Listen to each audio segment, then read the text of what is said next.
Buenas tardes, doctor. Mi nombre es María Alejandra Fajardo Sosa. Mi número de carnet es el 2022-42019. Yo le voy a exponer sobre la neurona y la sustancia blanca. Las neuronas son células del sistema nervioso central ubicadas dentro de la materia gris y responsables de todas las funciones neurológicas del cerebro. Las neuronas varían sustancialmente en morfología y tamaño, pero todas comparten una serie de características. Un cuerpo celular que incluye el núcleo, pericarión, que es el citoplasma que rodea el núcleo. El axón, un solo proceso de longitud variable e incluso más de 1 metro. Generalmente es la salida de la neurona. Termina en botones terminales que liberan neurotransmisores. También están las dendritas. Por lo general son múltiples procesos de ramificaciones y generalmente es la entrada de la neurona. La neurona, en general, la entrada de otras neuronas o receptores sensoriales recibidos por las dendritas pueden conducir a un potencial de acción dentro del cuerpo celular que luego se propaga por el axón, lo que eventualmente resulta en la liberación de neurotransmisores de los botones terminales. Esto a su vez puede afectar a otras neuronas u órganos terminales. Tipos de neuronas. Se describen tres patrones morfológicos principales de neuronas según la relación del cuerpo celular con el axón y las dendritas, que son multipolar, bipolar y pseudonipolar.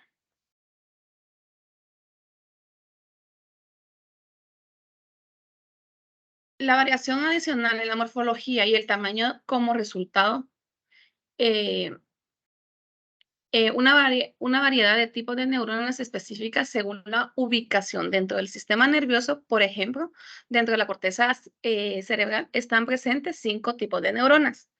Estas son células piramidales, células fusiformes, células de Martinotti, células horizontales de Cajal y las células estrelladas. Vamos a hablar un poquito sobre una de cada de las células dentro de la corteza cerebral. Las células piramidales. Dice que las células piramidales son con mucho el tipo de neurona más común que se encuentra en la neurocorteza humana y se encuentran en las capas 2, 3, 5 y 6. Son, como sugiere su nombre, de forma piramidal, con el ápice apuntando hacia afuera, hacia la superficie pial del cerebro. Desde el ápice, una sola dendrita gruesa se extiende hacia la capa más superficial y se ramifica en numerosas dendritas. Desde la base del cuerpo celular, un axón se extiende hacia las capas más profundas y hacia la sustancia blanca subcortical.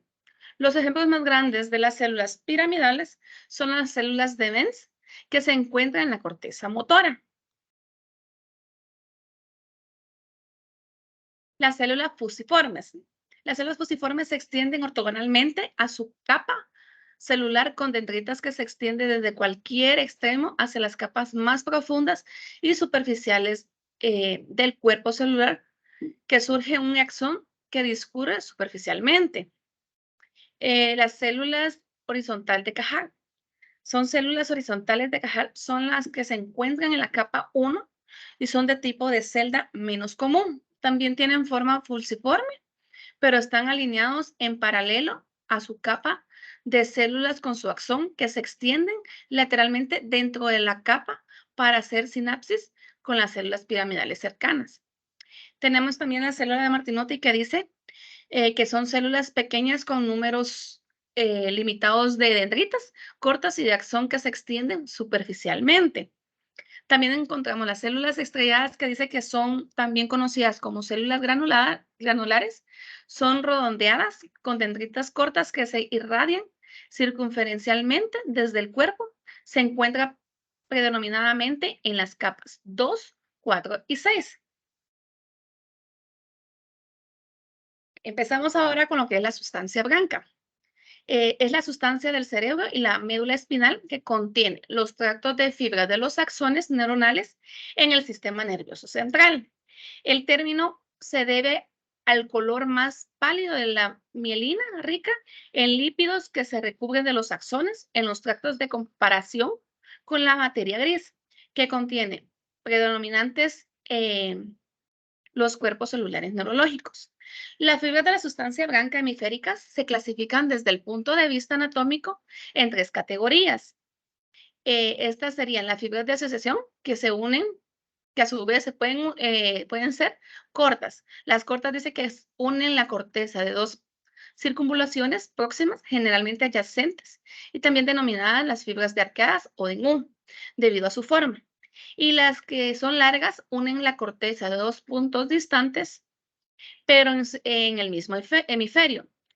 Las otras fibras son comisorales, que unen ambos hemisferios, y la otra fibra sería fibras de proyección, que unen la corteza con formaciones de niveles inferiores, fundamentales de tálamos, el tronco del encéfalo y la médula. Vamos a hablar un poquito sobre cada tipo de fibra. Entonces empezamos con lo que son las fibras de asociación. Encontramos el fascículo fronto-occipital inferior. Este conecta los lóbulos frontal y occipital transitando por el margen inferolateral del claustro bajo la ínsula. Posteriormente se une al fascículo longitudinal superior y parte de las radiaciones ópticas, formando la mayor parte del fascículo vertical, occipital o sagital. Su estimulación produce una análisis semática y también participa en el procesamiento visual, en la lectura y en la atención. También en esta fibra encontramos el fascículo uncinado.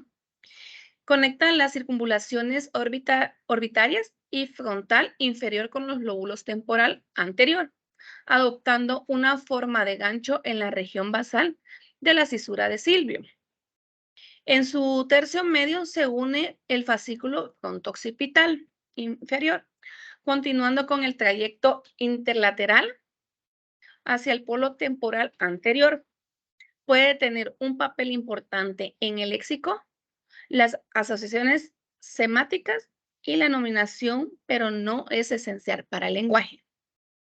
Continuando con las fibras de asociación, también encontramos lo que es el fascículo fronto-occipital superior. Este es un subcalloso frontotemporo occipital o de Forel. Conecta los lóbulos frontal, temporal y occipital y se extiende a lo largo del margen dorsal decaudado, separando del fascículo longitudinal superior con la corona radiada y la cápsula interna. También encontramos el fascículo longitudinal superior. Es el mayor fascículo de asociación. Transita por el centro sinovial, por encima del putamen, uniendo los lóbulos frontal, parietal, occipital y temporal. Está formada por los 4 fascículos: 1, 2, 3 y el arcuado, perdón. De los que el arcuato es el más importante. También encontramos que lo que estábamos hablando, el fascículo arcuato, que es la parte del fascículo longitudinal superior que conecta la corteza frontal lateral y parieto lateral, siguiendo las cápsulas externas y extremas. En el hemisferio dominante izquierdo, su estimulación produce una parálisis fonémica que corresponde a una afasia de conducción, como sería el desorden de la forma fonológica de la palabra. En el hemisferio derecho puede tener un papel en el procesamiento de la información visual espacial y en los aspectos semánticos y prosódicos del lenguaje. Continuamos con las fibras de asociación. Encontramos también lo que es el fascículo longitudinal inferior. Este conecta el lóbulo temporal con el occipital, transitando paralelamente a la pared lateral de las astas temporales. Se une al fascículo fronto-occipital inferior, al margen inferior del fascículo longitudinal superior y las radiaciones ópticas para contribuir en gran parte al stratus vertical. Es probable que tenga un papel importante en el reconocimiento de los objetos visuales en la lectura, pero no es indispensable. Su función puede compensarse tras la resección. También encontramos el cíngulo en la fibras de asociación, que dice que empieza en el área paralfatoria bajo el nostrum del cuerpo calloso y se extiende por la circunvalación del cíngulo rodeando el cuerpo calloso por las circunvalaciones parihipocámpicas y el uncus. Forma parte del sistema límbico, conecta el área de los lóbulos frontal, parietal y temporal. Con eso terminamos todos los que son las fibras de asociación. Ahora vamos con las fibras de proyección. Ahí encontramos lo que son tractos córtico-espinal, córtico-vulvar y córtico-pontinos. Son las mayores fibras aferentes de proyecciones que se conectan la corteza motora con el tronco cerebral y la médula espinal. Las fibras convergen en la corona radiada y contienen por el brazo posterior de la cápsula interna el pedúnculo cerebral mesencéfalico hasta terminar los tractos córtico-vulvar y el córtico-pontinos, en los núcleos motores craneales y el tracto córtico-espinal, en las motoneuronas inferiores medulares tras la decusación vulvar. En las fibras de proyección también encontramos lo que son las coronas radiadas. No es un tracto per se, sino el conjunto de fibras aferentes y descendentes que desde la cápsula interna conectan con la corteza. Están situadas lateral al cuerpo calloso. Continuando con las fibras de proyección, también encontramos las cápsulas internas. Se divide en brazo anterior, rodilla, brazo posterior, porción sublenticular y retrolenticular.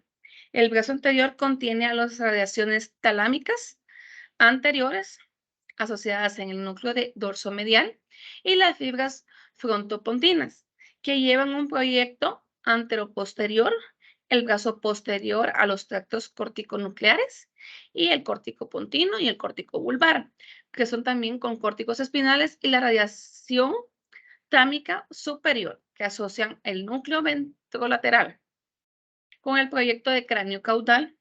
En la porción subventricular encontramos las radiaciones ópticas y acústicas y las fibras corticotractales y temporopontinas, las porciones retrolenticular a la radiación talámica posterior, que están asociadas al núcleo pulvinar, y las fibras parietoccipital pontinas. Continuamos, tenemos también lo que son las radiaciones ópticas. Se originan de los núcleos geniculados laterales y se dividen en dos tractos. Un ventral, que es el asa de Meyer, y otro el posterior, que son radiaciones ópticas dorsales.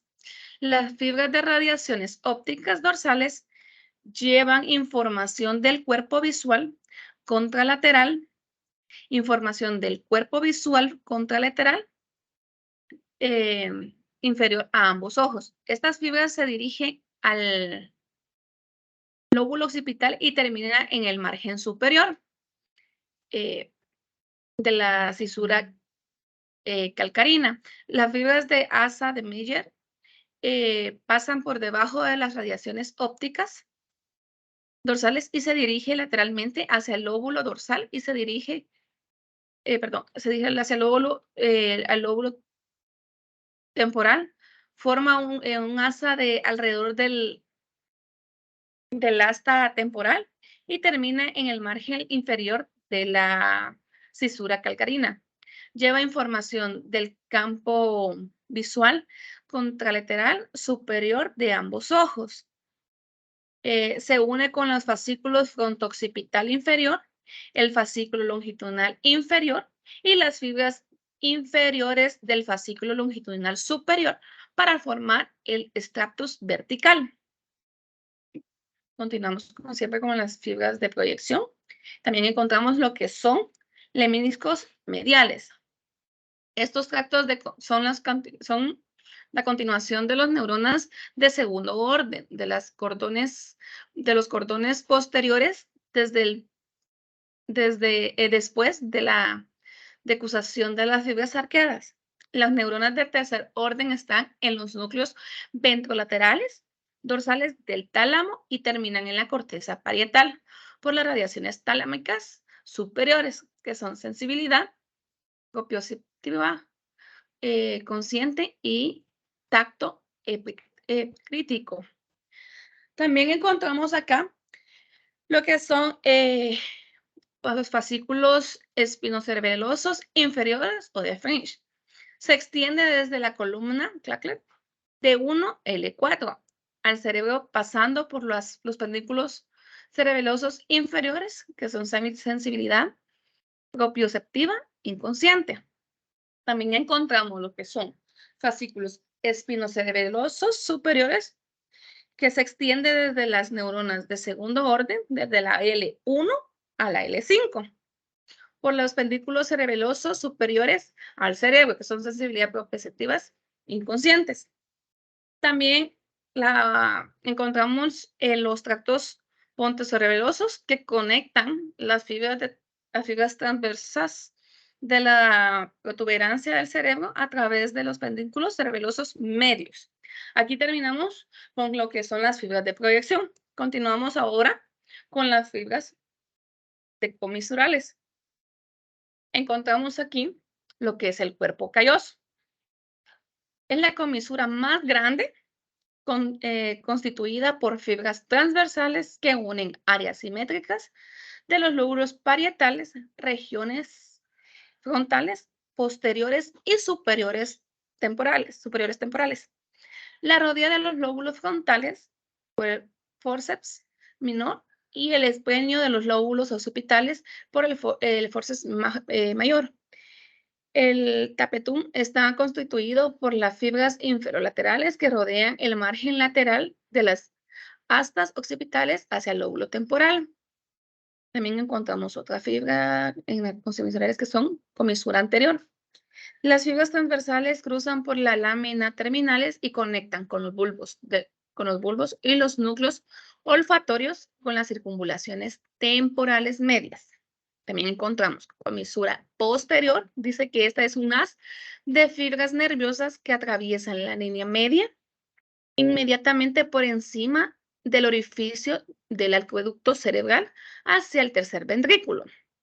Las fibras de los núcleos pretectales que intervienen en el reflejo pupilar de la luz cruzan esta comisura en su camino hacia la porción parasimática de los núcleos del nervio motor ocular común. También encontramos lo que es la comisura gris interlámica o la masa intermedia. Este conecta ambos tálamos en el tercer ventrículo. También encontramos el facetarum o libre de David. Estas son fibras transversales interféricas del fornix que conecta el sistema límbico, sobre todo los hipocampos. Gracias, doctor. Esta es mi pequeña exposición sobre la neurona y la sustancia blanca.